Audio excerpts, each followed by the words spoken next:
So yesterday, um,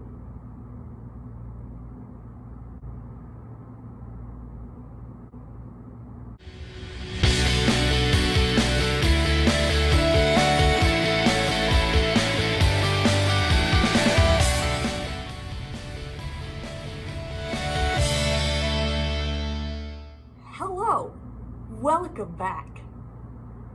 Or welcome if this is your first time viewing. I'm going to be talking about Disneyland. Yay!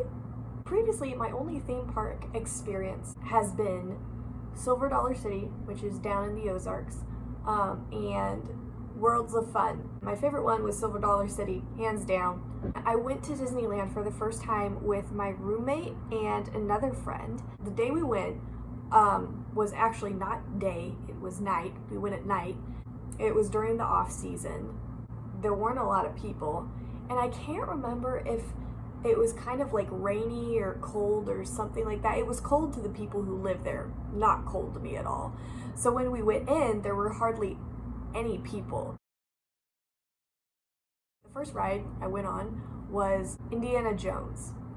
And so as we went to the line in the dark, I could see that it wound around, and I was like, okay, this is regular. Most rides have, places for people to wait in line, but we kept like running through it, and it kept going, and it was like this maze, more like a labyrinth, if you will, of just paths, and it kept going. And as I was going through, like the line was that no one was there for, I was just like, oh my gosh.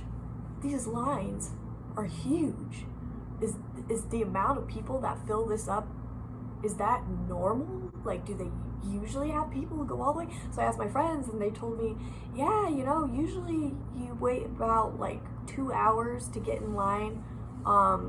Sometimes they say 4 hours, up to 4 hours when the parks were full and in peak season, which was crazy to me because I can't even, standing in line for 40 minutes is a bit much for me.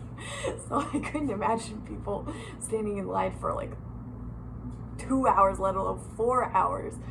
So we got on it and we rode it, and it was really cool.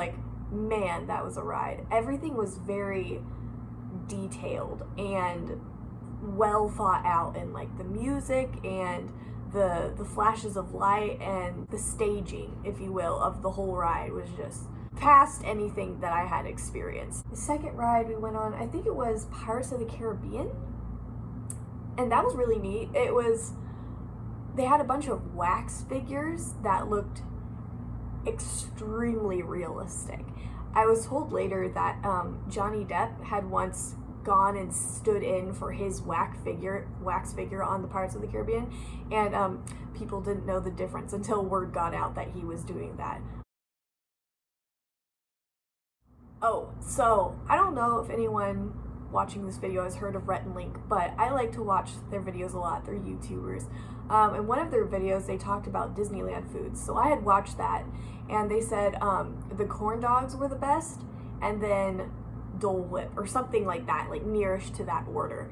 So I went into Disneyland. I was like, all right, I gotta get a corn dog, and they were like, oh, okay. And so I get one, and mind you, I have never liked corn dogs. Never. I like hot dogs, but not corn dogs. I don't like the texture of corn dogs, just the breaded fluff that kind of tastes like cornmeal and is kind of grainy in your mouth, and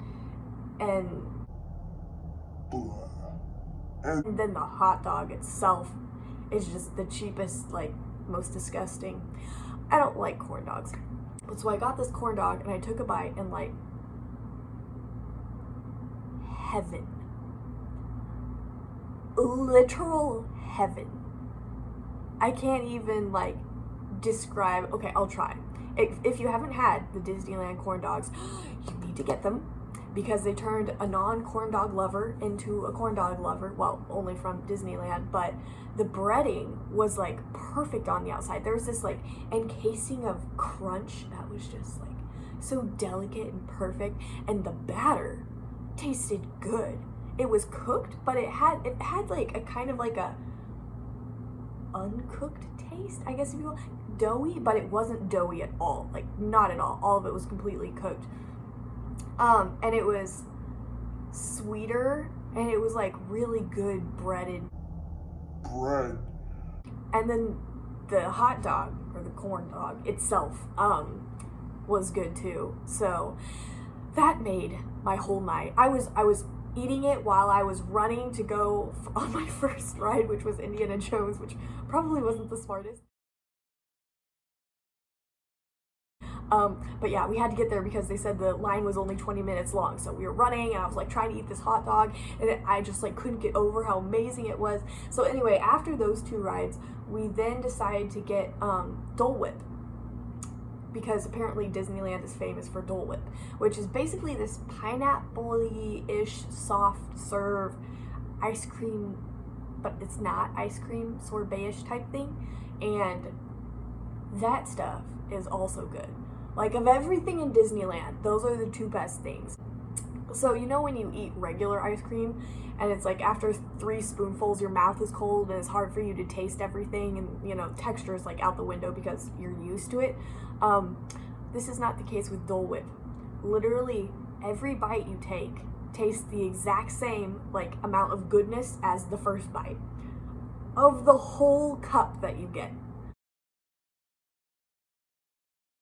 Okay, so now on to the good stuff. So we went on this ride called the Matterhorn, and I kept confusing it with Mad Hatter because, I don't know, it's the only way I could remember it. It's a regular roller coaster. I think there's a little bit of water involved in it. So since there were 3 of us, 2 of us sat in back and 1 in front, and I was the one in front. And so we took off, we were going at a good clip, and then we were going around a bend, and then all of a sudden my hat blew off, and I love this hat. I really love this hat. It's a Casey Worlds hat. It's blue. It's just snazzy and classy, and it fits me, and it's just perfect, and it goes with like practically every outfit I have, and it just like blew off my head, and I was like, no, because it was going to be lost forever.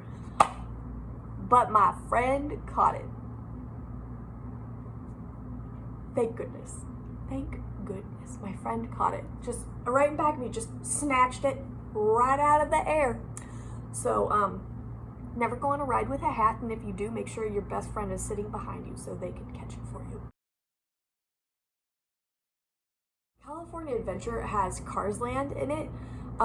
So, oh man, it was the coolest thing. Like, I went into Cars Land, and it was exactly like what you would think it would feel like. That was a weird sentence. The background had the like Cadillacs sticking up, but they were large, like ginormous, and artists had painted them to look like rocks, and so they looked like actual rocks.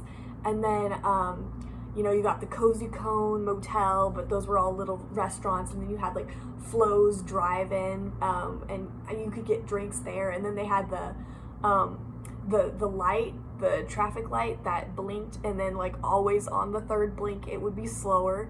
So just a lot of like thoughtful details like that. It was really cool because I had watched the Cars movie as I was driving out to California, because I was taking the original Route 66 for quite a ways throughout that whole trip. So it was very much like a conglomeration of everything I saw just put into one place, but then like stylized and made like magical, and it was so perfect.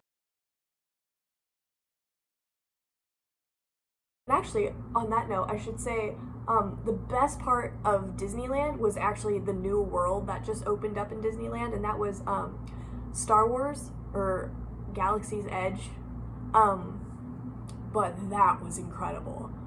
I grew up on Star Wars, and you know that one scene in, let's see, the first episode where Qui-Gon is walking through with Padme, and they're trying to get parts for their craft? It feels like that as you're walking in. They have like strings of lights everywhere, and then they have these creatures that look like the Star Wars creatures, and oh my gosh, like everything is just like perfectly done and thought out, and there's lights, and then they have plays going on all day where there's a commander of clones, and he gets on this stage where there's this real a destroyer, like I think it's a destroyer, some kind of enemy starship, and he comes out, he's talking to the crowds like he's gonna find the rebels and like he's gonna like send people to search for them and you all be careful but go on with your day or something. And then all of a sudden like 4 clones come out, and then throughout the day they just walk around, and then they come back, they're like, oh, like we found them or we didn't, because then they'll put people who are staged as rebels to get like arrested and stuff, and they'll just be, you know, like running through the crowds. And yeah, it's the coolest thing, and it's so awesome to watch the clones interact with little kids, and even those like adults who are like awkward, who are like, oh, like you can't take me. Because, yeah, there were people like that. So, yeah, there's awkward people, and there's fun people, and there's adorable kids, and, yeah, it's all really cool.